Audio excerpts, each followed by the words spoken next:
नमो नमो विद्यार्थियों, हम पढ़ रहे हैं बीए पार्ट थर्ड में संस्कृत विषय। और संस्कृत विषय में हम आज पढ़ेंगे द्वितीय प्रश्न पत्र, जिसका नाम है काव्य धर्मशास्त्र एवं निबंध। काव्य धर्मशास्त्र एवं निबंध में विद्यार्थियों 5 टॉपिक हैं हमारे 20-20 नंबर के, जिसमें एक निबंध है, दूसरे इंद्र विजय, तीसरे विदुर नीति, चौथी रामायण और रघुवंशम। ये जो ग्रंथ हैं विद्यार्थियों, ये जो रघुवंशम है और रघुवंशम में हमने प्रारंभ कर दिया, 4 पुस्तकें हम पढ़ चुके हैं। एक बार आपको पुनः बता देता हूँ मैं कि आपको इस बात का विशेष ध्यान रखना है विद्यार्थियों कि जो आपकी परीक्षा के लिए फॉर्म भरे जाने वाले हैं, उन फॉर्मों में बीए पार्ट थर्ड में वैकल्पिक विषय आता है। और उस वैकल्पिक में जो सेकंड पेपर है संस्कृत का, उसमें एक तो ज्योतिष आती है और एक जो पेपर आता है वह आता है विद्यार्थियों ज्योतिष के अलावा जो दूसरा है काव्य धर्मशास्त्र एवं निबंध। तो हमारा जो महाविद्यालय है इसमें काव्य धर्मशास्त्र एवं निबंध नामक पेपर चलता है। तो आपको परीक्षा में यही बनना है। अगर आप गलत भरते हैं तो आपको दिक्कत हो सकती है। अब देखिए कि रघुवंशम महाकाव्य में जो षष्ठ सर्ग है, छठवां जो सर्ग है, उस छठवें सर्ग में जो कवि हैं हमारे कालिदास, उन्होंने अज इंदुमती स्वयंवर का वर्णन किया है। और अज इंदुमती जो स्वयंवर है, उस अज इंदुमती स्वयंवर के वर्णन में जब अज उस स्वयंवर में उपस्थित हो जाते हैं, उससे बाद देखिए क्या होता है।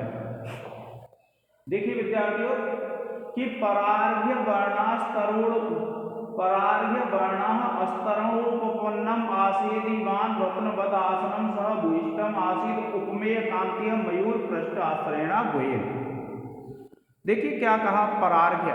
परार्घ्य कहते हैं विद्यार्थियों अत्यंत उत्तम प्रकार के, क्या कहते हैं, परार्घ्य अर्थात अत्यंत उत्तम प्रकार के वर्णाः, जो वर्ण होते हैं, वर्ण कहते हैं रंग बिरंगे, कि उत्तम प्रकार के रंगों से जो युक्त थे, उपपन्नम उससे जिस पे बिछे हुए थे, अस्तरण उपपन्नम, अस्तरण आस्तरण कहते हैं सुंदर जो वस्त्र आदि होते हैं, उपपन्नम उनसे जो युक्त थे, रत्नवद आसनम कि रत्नवद आसनम जो रत्नों से युक्त आसन थे। क्या कहा, रत्नवद आसनम, और जो रत्नों से युक्त आसन थे उनके सह वह आसेदीवान के आसेदीवान आराम से बैठे हुए। क्या कहा, आसेदीवान आराम से बैठे हुए। क्या कहते हैं कि वे आराम से जो बैठे हुए थे, कौन बैठे हुए थे विद्यार्थियों, जो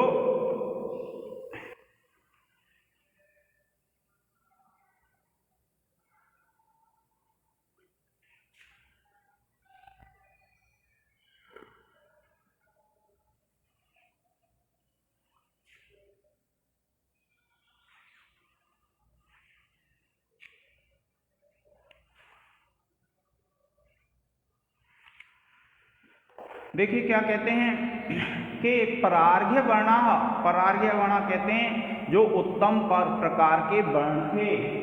आस्तरण, आस्तरण कहते हैं जो उसमें बिछाए जाते हैं।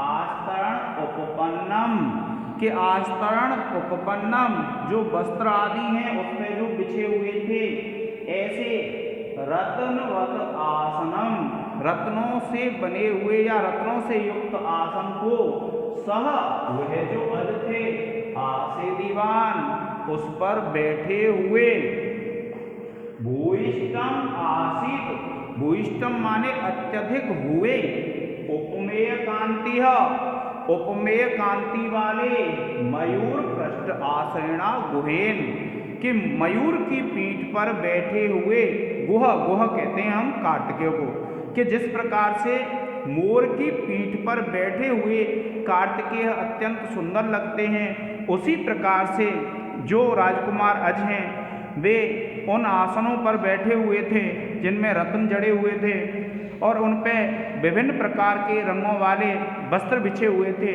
ऐसे जो आसन पे बैठे हुए थे राजकुमार अज, वह अत्यंत सुंदर प्रतीत हो रहे थे। और वे राजकुमार अज कैसे प्रतीत हो रहे थे?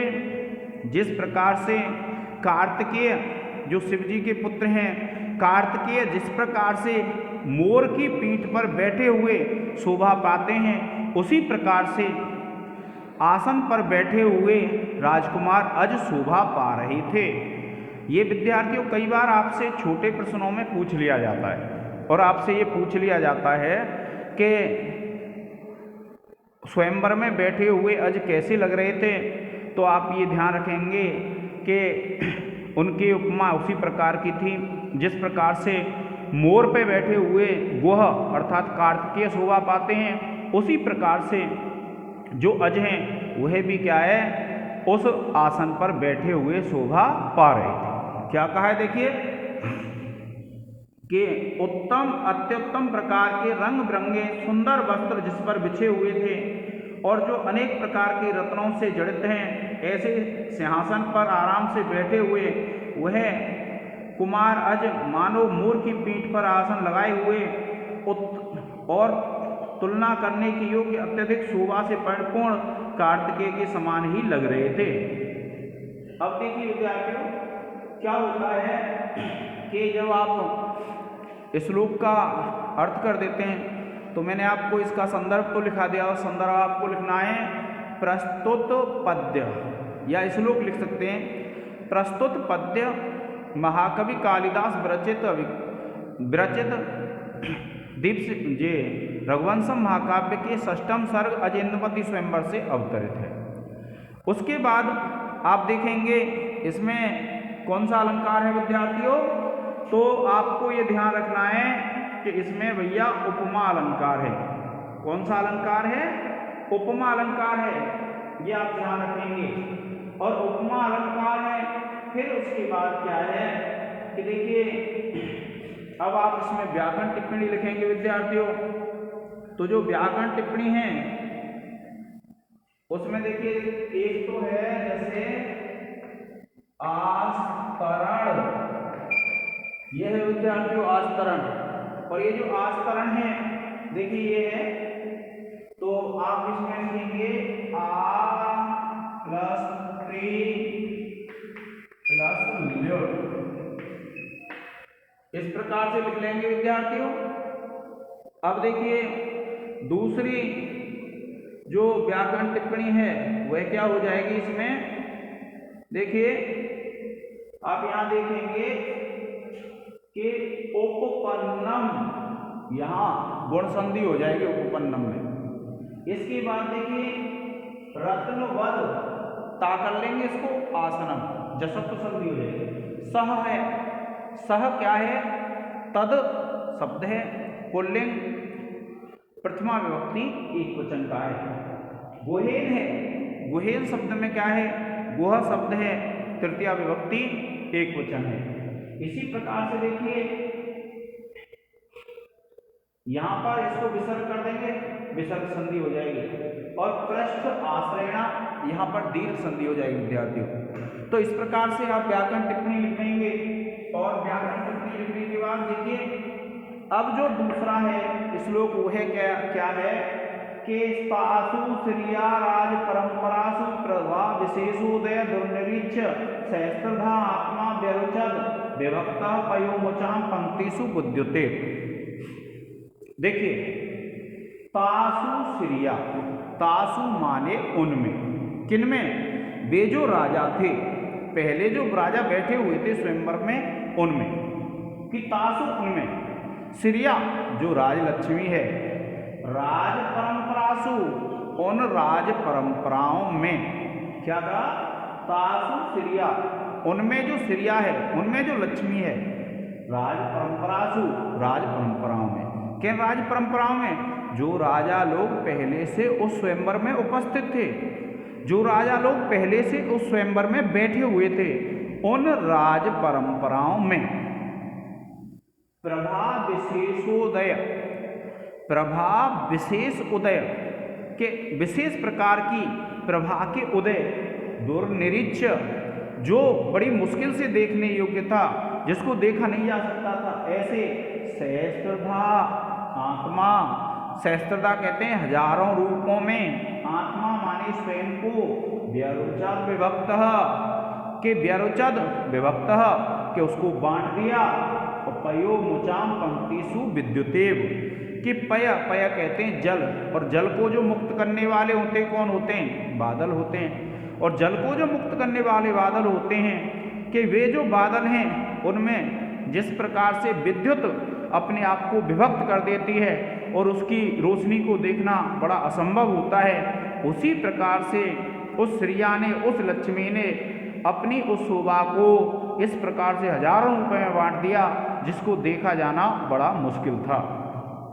देखिए क्या कहते हैं, उन पहले कहे गए राजाओं की पंक्तियों में मानो लक्ष्मी ने विशेष प्रकार की कांति को धारण करने वाले अज के माध्यम से अपनी शोभा को हजारों प्रकार से वैसे ही बांट दिया जैसे बिजली अपनी चमक को पानी की वर्षा करने वाले बादलों के बीच में हजारों तरह से विभक्त कर देती है, और इस चमक से वह अत्यंत रुचिकर लगती है। तो देखिए क्या कहते हैं कि सासु श्रिया कि वे जो राजा लोग पहले से बैठे हुए थे, उन राजा लोगों में श्रिया उस राजलक्ष्मी ने कि तासु श्रिया राज परंपरासु के उन राजा लोगों में लक्ष्मी ने प्रभा विशेषोदय दुर्निरीच्य कि प्रभा के विशेष उदय, जिसको दुर्निरीच्य, जिसको बड़ी मुश्किल से देखा जा सकता था, ऐसे को सहस्त्रधा आत्मा विरचत के हजारों रूपों में स्वयं को बांट दिया, विभक्त कर दिया, और पयोमुचाम पंक्तिषु विद्युतेव कि पयोमुचाम कि जो पय को, जल को मुक्त करने वाले होते हैं, जो बादल होते हैं, उन बादलों की पंक्ति में जिस प्रकार से कि बादलों की पंक्ति में जिस प्रकार से बिजली स्वयं को बांट देती है, विद्युत स्वयं को विभक्त कर देती है और अत्यंत सुंदर लगती है, उसी प्रकार से आज जब वहाँ पर आए स्वयंवर में, तो क्या हुआ विद्यार्थियों कि उनका तेज ऐसा था कि उस तेज को देख करके ऐसा लग रहा था कि मानो जो श्रिया है, शोभा है, लक्ष्मी है, उसने अज के माध्यम से अपने आप को हजारों रूपों में बांट दिया। यानी अज का जो तेज था, अज का तेज ऐसा था विद्यार्थियों, जिस तेज को देखना बड़ा मुश्किल काम था। यानी जो तेज है उसको जब देख रहे थे तो उसको दुर्निरीच्य हो रहा था, अर्थात उसको देखना बड़ा मुश्किल हो रहा था।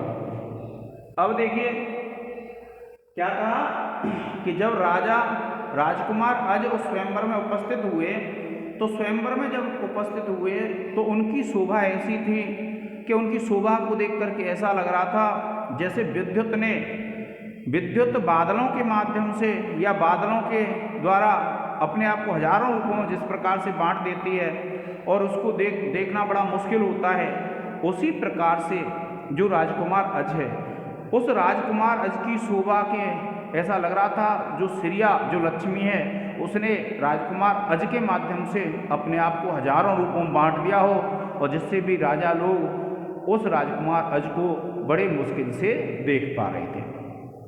अब देखो भैया, इसमें क्या होता है कि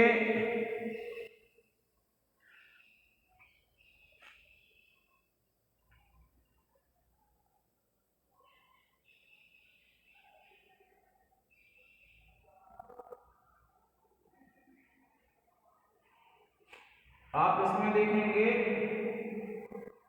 कि एक तो है जैसे सहस्त्रधा, तो आप लिखेंगे सहस्त्र प्लस धा प्रत्यय। इसी प्रकार से देखिए दुर्निरीक्ष, इसमें आप लिखेंगे दुर और निर उपसर्ग हैं, ईच धातु है और ल्यप प्रत्यय है।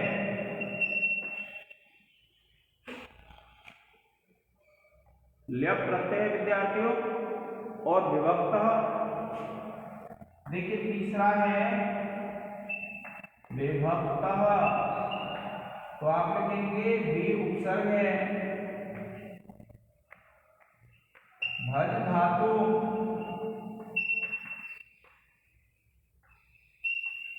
प्लस ता प्रत्यय, और फिर देखिए पयो मुचाम,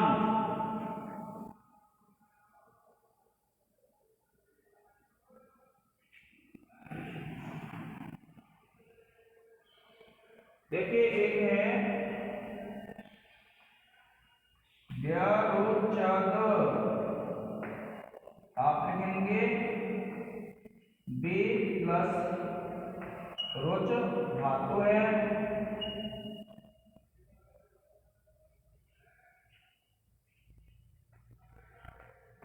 लंग लकार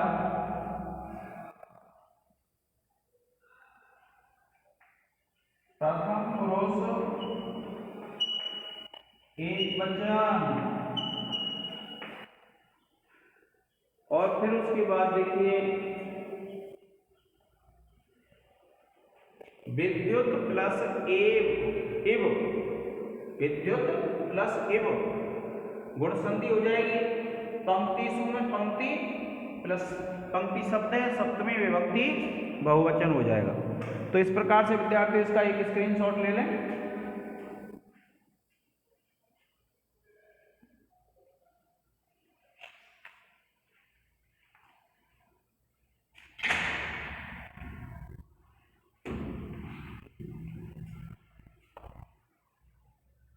अब देखिए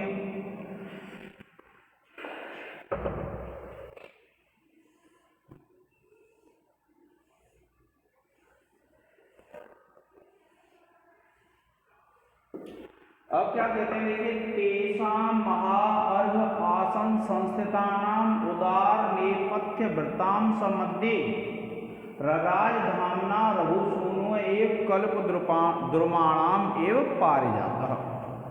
इसमें से छोटे प्रश्न में अनेक बार पूछा जाता है कि ये पंक्ति दे दी जाती है विद्यार्थियों आपको, ये पूरी पंक्ति दे देते हैं वो परीक्षा में छोटे प्रश्न में, और आपसे पूछ लेते हैं इसका भाव क्या है।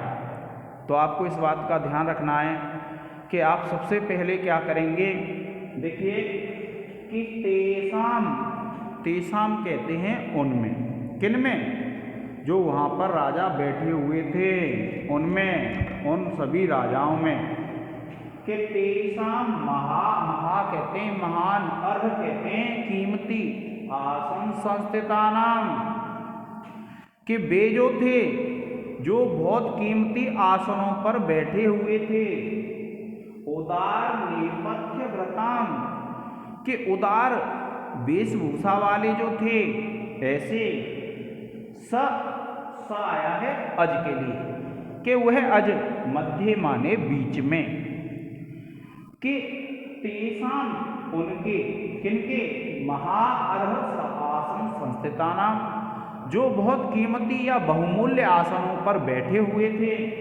उदार नेपथ्य वृत्ताम, और जो उदार नेपथ्य कहते हैं वेशभूषा को, कि जो उदार वेशभूषा धारण किए हुए थे, स मध्य उन राजाओं के मध्य में, स माने वह है, कौन, वह जो राजा रघु के पुत्र थे अज, तो वह अज राज शोभा पा रहे थे, शोभित हुए, धामना तेज से, रघु सूनुह एव रघु के जो पुत्र थे, जो अज थे, वे अपने तेज से उन राजाओं के बीच में शोभा पा रहे थे। किन राजाओं के बीच में? जो राजा बहुमूल्य आसनों पर बैठे हुए थे, जिन राजाओं ने उदार वेशभूषा धारण कर रखी थी, ऐसे जो राजा लोग थे, उन राजाओं के बीच में रघु के पुत्र अज शोभा पा रहे थे। और कैसे शोभा पा रहे थे? कल्प द्रुमाणाम एव पारिजातः, कि जिस प्रकार से कल्प के वृक्षों में पारिजात का वृक्ष शोभा पाता है, उसी प्रकार से जो राजकुमार अज हैं, वे उन राजाओं के बीच में अपने तेज से शोभा पा रहे थे। जो राजा लोग बहुमूल्य आसनों पर बैठे हुए थे और उदार वेशभूषा वाले थे, उन राजाओं के बीच में रघु के पुत्र अज उसी प्रकार से शोभा पा रहे थे, जिस प्रकार से कल्प वृक्षों के बीच में पारिजात का वृक्ष शोभा पाता है। क्या कहा? कि तेषाम महाअर्ह आसन संस्थितानाम, कि तेषाम माने उनके, किनके? जो महान कीमती आसनों पर बैठे हुए थे, उन राजाओं के, और उदार नेपथ्य व्रताम, और जो उदार वेशभूषा वाले थे, ऐसे उन राजाओं के बीच में राजधामना रघु सूनु एव, कि वह जो रघु के पुत्र हैं, वे अपने उस तेज के द्वारा शोभा पा रहे थे। किस तेज के द्वारा और कैसे शोभा पा रहे थे? जिस प्रकार से पारिजात के वृक्षों में, जिस प्रकार से कल्प वृक्षों में पारिजात का वृक्ष शोभा पाता है, उसी प्रकार से ये रघु के पुत्र भी क्या है? शोभा पा रहे थे। देखिए विद्यार्थियों,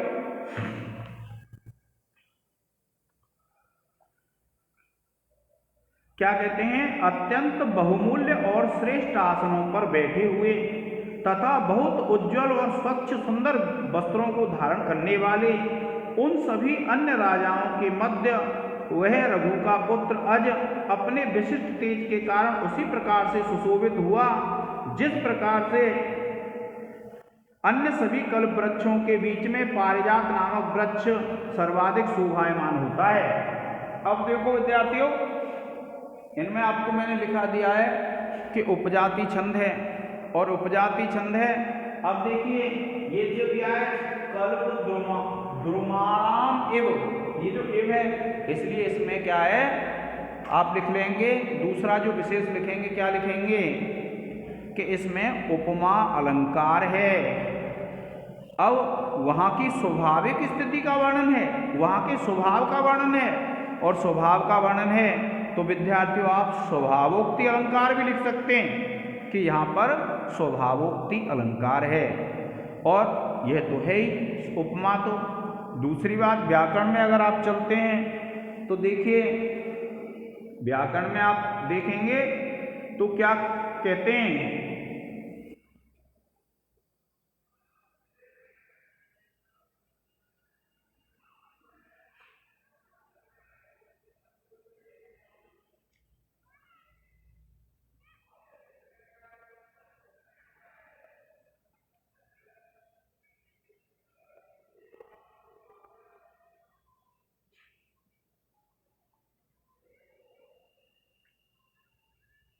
देखिए एक तो है इसमें रराज, तो ये जो रराज है, ये राज धातु के विद्यार्थियों, कौन सी धातु है? राज धातु है। और आप इसमें लिख देंगे, राज धातु के बाद क्या लिखना है आपको? लिट लकार प्रथम पुरुष एकवचन। कौन सा लिख देंगे? लिट लकार प्रथम पुरुष एकवचन। इसके बाद है विद्यार्थियों, देखिए जब आप इसमें देखेंगे संस्थिता नाम है, तो आप लिखेंगे संस्थित ये है, तो आप लिखेंगे सम उपसर्ग है,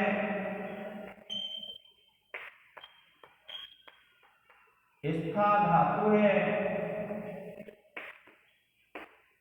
प्लस प प्रत्यय है,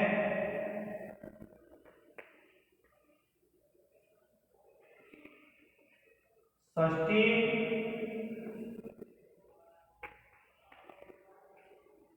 कौन सी विभक्ति है विद्यार्थियों? षष्ठी विभक्ति बहुवचन, ये हो जाएगा। फिर देखिए रघु सूनुह एव, तो यहां विसर्ग संधि हो जाएगी, और मध्य शब्द है, सप्तमी विभक्ति एक वचन हो जाएगा। इसी प्रकार से आप एक और जैसे महाअर्घ है, यहाँ दीर्घ संधि हो जाएगी। तो इस प्रकार से विद्यार्थियों आप क्या करेंगे, रघु सूनु है, रघुआ सूनुआ, षष्ठी तत्पुरुष हो जाएगा विद्यार्थियों। तो इस प्रकार से इसमें आप व्याकरण टिप्पणी कर लेंगे। इसका आप एक स्क्रीनशॉट ले लें।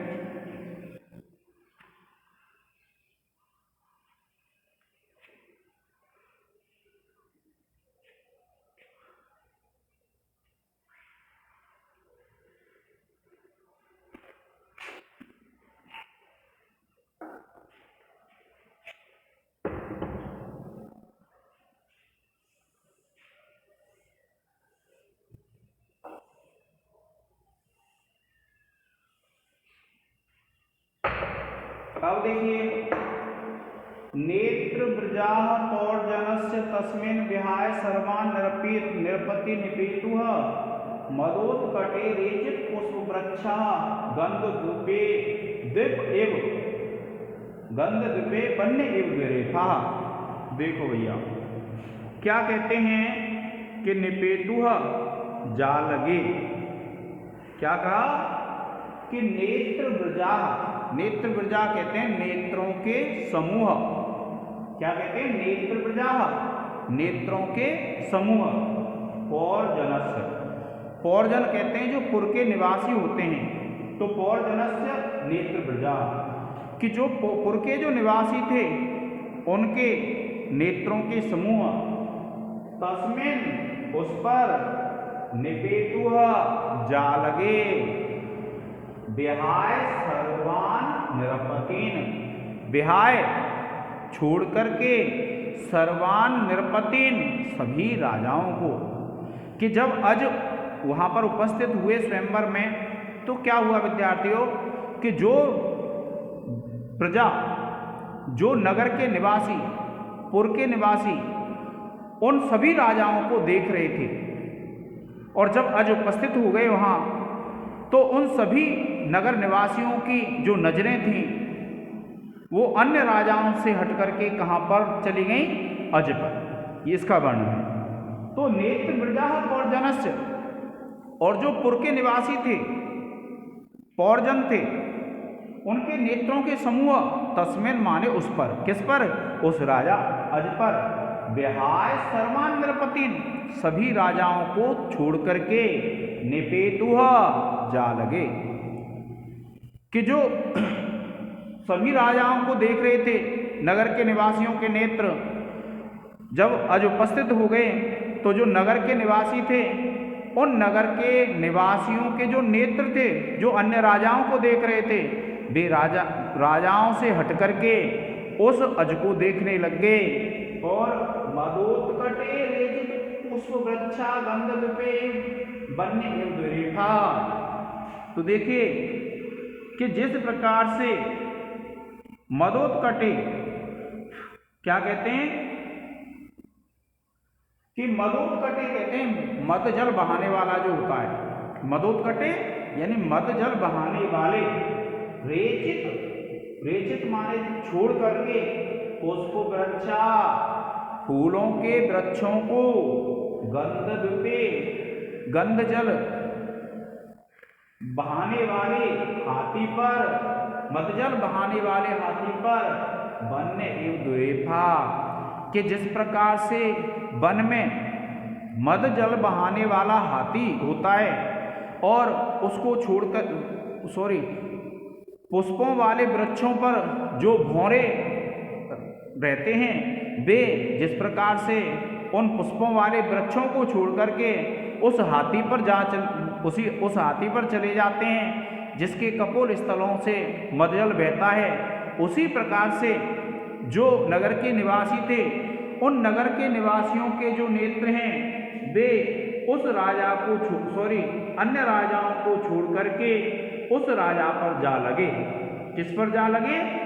जो अज था। देखिए क्या कहते हैं कि जिस प्रकार से भ्रमर समूह फूलों से खिले हुए और सुगंधित वृक्षों को छोड़कर लगातार मदजल बहाने वाले तथा वन में निवास करने वाले हाथी पर जा बैठता है, उसी प्रकार से नगर के जो निवासी थे वे नगर के निवासियों के नेत्र अन्य राजाओं को छोड़ करके उस राजा अज पर जा लगे। अर्थात जो प्रजा पहले स्वयंवर में उपस्थित अन्य राजाओं को देख रही थी वह अब अन्य राजाओं को छोड़ करके उस राजकुमार अज को देखने लग गई। और कैसे? जिस प्रकार से पुष्पों पर बैठे हुए भौरे वन में रहने वाले और मदजल बहाने वाले हाथी के ऊपर उन फूलों को छोड़ करके आ जाते हैं, उसी प्रकार से जो नगर के निवासियों के नेत्र उस अन्य राजाओं को देख रहे थे वे अन्य राजाओं को देखने से हट करके उस राजकुमार अज को देखने लगे। अब देखिए इसमें क्या है, स्वभावोक्ति अलंकार है और देखिए इसमें उपमा अलंकार भी हो जाएगा। बनने के दिया हुआ है तो इसमें उपमा अलंकार भी हो जाएगा। तो उपजाति छंद है, ये तो आपको पता है, उपमा अलंकार हो जाएगा। और फिर देखिए उपजाति छंद हो गया, फिर आप क्या करेंगे, पौर्जनस्य, पौर्जन शब्द है षष्ठी विभक्ति एक वचन, तस्मिन, तद शब्द है तद सप्तमी विभक्ति एक वचन, बेहाय वी उपसर्ग है, हा धातु है और ल्यप प्रत्यय है। तो और देखिए निपेतुह आप लिख देंगे, निपेतुह में लिट लकार प्रथम पुरुष एक वचन। और देखिए द्विरेपा, द्विरेप शब्द है प्रथमा विभक्ति बहुवचन। तो इस प्रकार से आप विद्यार्थी उसको लिख देंगे। नेत्र प्रजा है, नेत्र ब्रज शब्द है प्रथमा विभक्ति बहुवचन। तो इस प्रकार से विद्यार्थियों आज का ये जो लेक्चर है वह पूर्ण हो जाता है। आज के इस लेक्चर में इतना ही। धन्यवाद।